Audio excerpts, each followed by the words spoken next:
What's going on, people? Okay, I'll get the date right on this one, okay? It's Monday, May 23rd, and I'll tell you what, the days just fly by, don't they? For some of you, like me, every day you turn around, it's full, and then the day's over, and the day is gone, and it's another day. So, my last video, I misquoted the date. Just want to yak at you for a second. Received some music in the mail late last week. A piece of vinyl from John Dawson. Thank you, John, for sticking with me, brother. Nice of you to want to send me music. Thank you. The thing that I'll share is the piece of vinyl because I really haven't listened to the CDs except for one. But it's just very nice of you to share music that you are a part of. I like that even more. So the vinyl that John Dawson sent me is an album that came out in 2007 called Analog Minefield, A Fine Adjustment of Time. Double album on red and blue vinyl. Nice. This is... someone asked me about dub, and I don't collect dub at all, so I don't really have any. I have a CD box set. Thought it was in this room, but it's not. I don't know where it is. That I got many, many years ago of dub, so that I could become familiar with it. I like it, but I don't collect it. But there are aspects of dub on this album, and that's what brought that to mind. And this is nice. I've only played it once, and I primarily wanted to hear your contribution, John. You and Rabbit Bundrick, and it's nice. I also like the fact that it's the chat. I like that it's a track that uses the voice of Terrence McKenna. No longer with us, but a great mind. The man had a very interesting mind. It works. This is nice. It's very atmospheric. I don't know how available this album is, but I like this, and it's a very enjoyable listen. And I need to listen to the rest of it. But thank you. Of the CDs that you sent me, the only one I've listened to, and the other one that I'm real pleased that you sent. I'm really happy you sent this. Charles Mingus, Pithecanthropus erectus. Haven't played this. Grew up knowing this music. Thank you for sending this. But this was new to me. As far as this particular release by Klaus Schultz, Moon Lake. One that he put out in 2005. And this bubbles along nicely. One thing I like about Klaus Schultz is that early on in interviews, he was very open in admitting to people that as a groundbreaking synthesist, he had no clue what he was doing. You start turning knobs and you follow the contours of what happens, which consequently led to him becoming a master synthesist. And so this is just really, really beautiful, bubbling, burbling electronic music. Klaus Schultz, one of the first and one of the best. Thanks for the music. I am real busy these days, and I'm just busy, period. So I'll get to the CDs when I get a chance. I always make time to play vinyl when people give me vinyl. My house is overloaded with music and compact discs, so I'm more interested in trying to find room for records. But thanks, John. Couple thoughts before I go. I'm gonna keep this one brief. Again, I appreciate viewers. I would like to encourage you, if you're a new viewer, if you've just discovered me, you like what I'm talking about, I encourage you to go back and watch some old videos. I get a steady stream of requests and questions about music, and the answer on almost all of them is that I've already discussed it.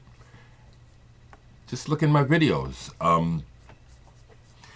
Because if I were to start responding to requests to basically start over, I will stop doing this, okay? This is just, I do this because I want to, and yeah, I don't mean to have, it's not an attitude, it's just quite simply, if you enjoy this, go back, Someone that, saw that I showed Future Days by Can, and then mentioned their other albums. I have all of them. I have all those records. Go back and take a look, And I've had that music since it came out in the 70s. I'm not a latecomer to some of the most fantastic music in the world. I wanted to know, and I was there when it happened. Other times when people, I just say these things because they're on my mind, and I think it's good information. Other times when new viewers or someone whose comment is only to correct me or to point out something, it's like my thought is always interesting that the one time that you want to say something to me is to correct me, or do you realize that's how it comes off to me, And sometimes the thought is like, well, this comment really isn't for my benefit, is it? It's for you, right? Some people won't like that, but a lot of times when we say we're helping others, or we do things saying that I'm just trying to help you, it's really for you. A lot of times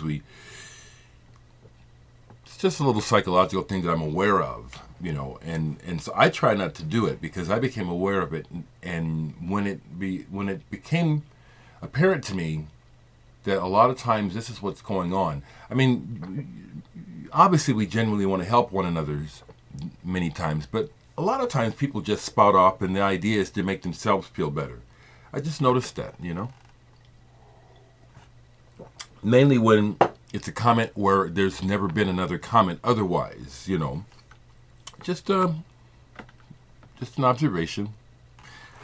Something else that I'll say is I heard from a person, I won't say your name, that watches and has sent me music in the past. Thank you. But they shared, and I hear this often, that somehow what I say here and do through these videos helps them. Thank you for sharing that with me, because I am aware that is how I roll, that it's part of my program to want to keep my destructive actions to a minimum, and to be helpful when I can, and to try to be part of the solution. And part of that is by just sharing little things that you don't hear often enough. And one of the things that I'm really into sharing here often is for people to learn how to break through the illusion and the veil of communication and people trying to manipulate others. This whole notion that some people are better than others. We're all differently able. Some are smarter than, more capable of, more beautiful, more ugly. But I maintain that whatever those qualities are, it does not make them better than me. And I share that to people who need to know that. Others are not better than you, and you folks that think you're better than others and want to use it in a way to hurt others or put them down, you're wrong. You're wrong. And it's no good, and it's happening all the time, and I'm just busting it. I'm really aware of it, because if I wanted to be a phony fake and manipulate people, I have charisma and I could use it. When I was much younger, I experimented with it.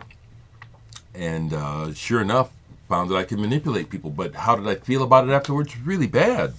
Real bad, you know. I've tried to atone for some things I've done when I was younger. And so those are some of the things I try to pass on. Don't let people fool you. No one knows a goddamn thing. And I won't excuse my language. It's just the way it is, you know. I say things and I feel like I gotta cuss, so I do. No one has the answer.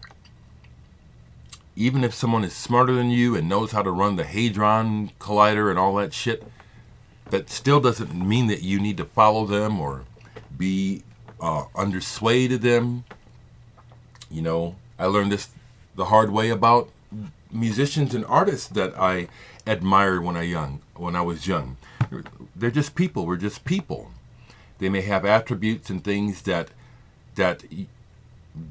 enrich me, have been helpful to me, I've learned from, but they're still just people, and we're the same. And this is just something that needs to be known. Frankly, this point of view has worked against me as an artist because I try to remain on the ground, humble, and not play to that false.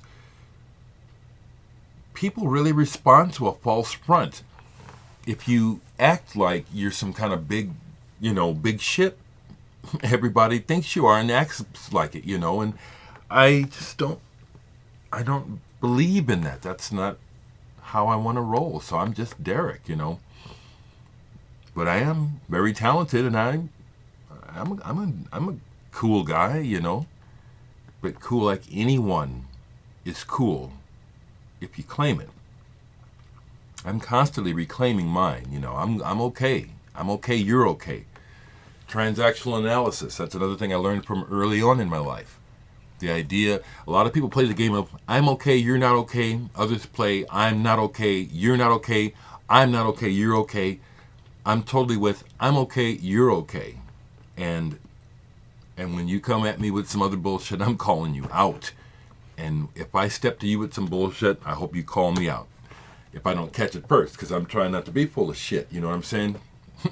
Too much shit in the world as it is, all right? So I only showed one record because I wanted to say something, you know.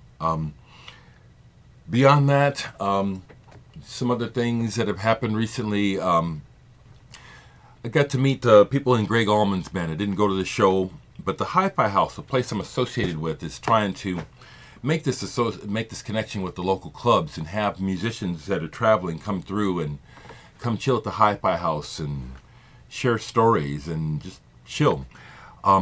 Greg, for a minute, agreed to do it and then decided not to and just sent band members. So I got to speak to Scott Sherrard and Mark Franklin, his guitarist and a guy in the horn section.